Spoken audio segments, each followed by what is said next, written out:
大家好，我是小諾。把面团放进滾燙的開水中，真的是太厲害了，出鍋真香。相信很多朋友沒有見過這個做法，保證吃一次忘不了。想學的點擊屏幕上的有用，一起看看我是怎麼做的吧。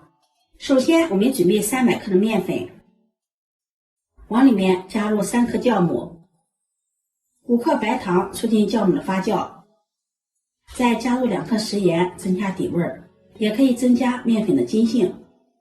再加入1勺白醋，加入白醋可以中和面粉的酸碱度，做出來的成品顏色光亮。用筷子攪拌均匀，攪拌均匀後，再用160毫升的温水和面，邊倒邊攪拌。這個水溫不要超過35度，用温水和面可以加快酵母的發酵，使面团更快的发起来。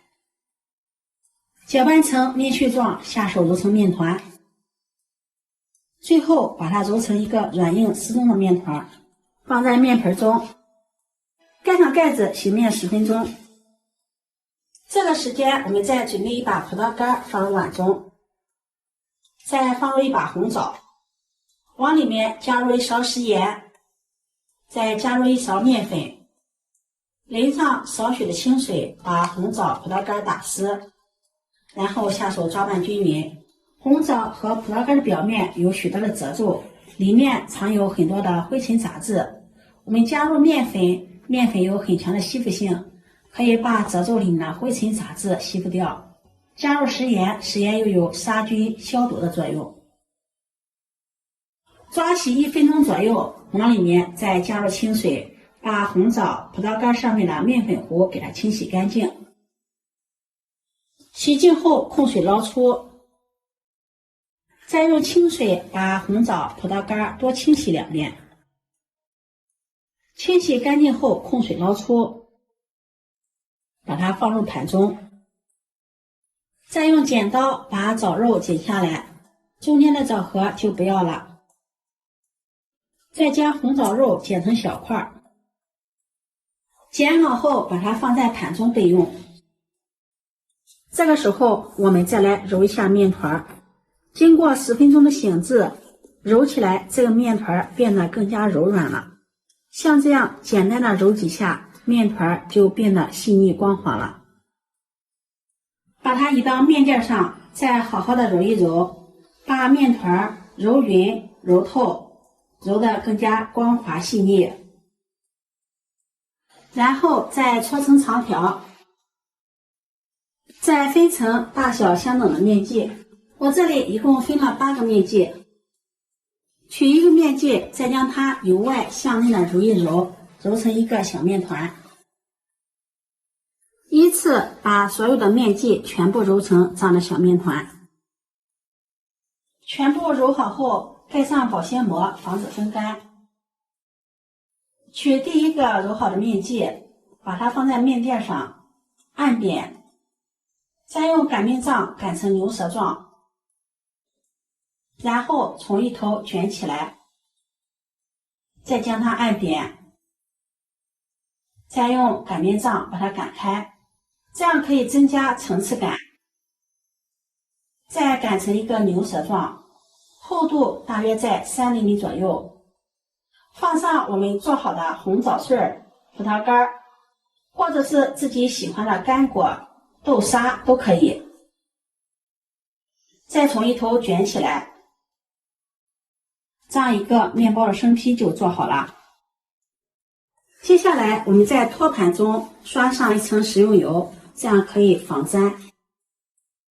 把我們做好的面包生坯擺放在托盤中，中間留有縫隙，蓋上保鮮膜，醒發40分鐘。40分鐘，面包生坯就醒發好了。我們揭掉保鮮膜看一下，體積明顯變大了，拿在手裡變得輕飄飄的，像這樣就可以了。接下來鍋中燒水，大火燒開，然後把醒发好的面包生坯放入開水中，火候轉為中火，用中火煮1分鐘。1分鐘後，再將面团給它翻個面，然後再煮2分鐘。这樣煮至表皮定型，用漏勺控水捞出。提前準備好烤盤，鋪上吸油紙，把撈出的麵包生坯擺放在烤盤中，中間留有縫隙，先給它稍微的晾一下，晾乾表皮的水分。再用小刀在表面劃上花刀，刀刃不要劃得太深了，淡淡的刀痕就可以了。太深的話，烤的時候容易裂開。接下来再準備1個雞蛋黃，用刷子刷散，然後均勻的刷在麵包的表面，這樣好看又好吃。烤箱提前預熱5分鐘，把烤盤放到烤箱的中層，開上下火180度烤20分鐘。由於各家烤箱的脾气有所不同，我們中間要勤觀察。烤至表皮金黃就可以了。時間到了，取出來，哇，真的是太香了，金黄金黄的。這樣做的麵包蓬鬆暄軟又香甜。這個麵包是用水煮過的，含水量高，特別的鬆軟，放涼了也不會硬。掰開看看，層次豐富，裡面有紅棗、葡萄乾，香甜又美味，比外面賣的還要好吃。自己在家做的，乾淨衛生，沒有任何的添加劑，給孩子吃着也放心。這樣做的麵包拿來當做早餐、零食、主食都是非常不錯的選擇。今天的視頻就分享到這裡了，如果你喜歡就收藏起來試試吧。喜歡我的視頻記得點讚、關注、轉發，點我頭像可以看到更多美食視頻。我每天都會發布不一樣的視頻，我們下期視頻再見。